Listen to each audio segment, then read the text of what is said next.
নবমীর দুপুর হবে, পুজোর চারিদিকে মরশুম, আর এরকম হবে থালি, আর মন পুরো জুড়ে একাকার।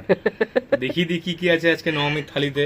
ভাত, বড় বেগুনি, পাত জুড়ে বেগুনি, এখানে হচ্ছে চিংড়ি মাছের মালাইকারি, এখানে হচ্ছে রুই মাছ, না এটা কাতলা ভাবছিলাম, রুই মাছের কালিয়া, স্যালাড, চাটনি আর ভাত।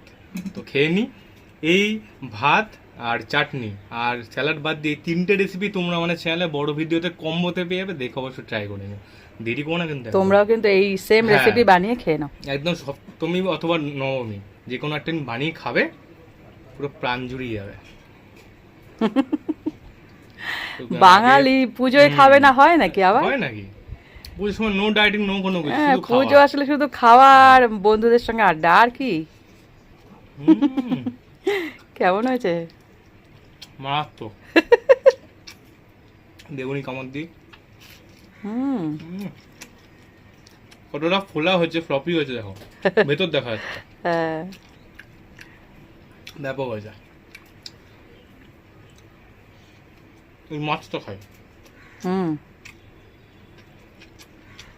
এনার আজকে খুব আনন্দ মনে, পেটি মারাত্মক দিয়ে আনন্দ। করেছি না, সব কটা হুম, পেটি হুম। দিয়ে করেছি। কাইমাই করে পেটি না পেলে। হ্যাঁ। তা খা, পেটি দিয়েই করি। মাছটা আরো মারাত্মক হয়েছে। দই দেওয়া না, জমে গেছে একদম। খেতে হয়েছে। হুম,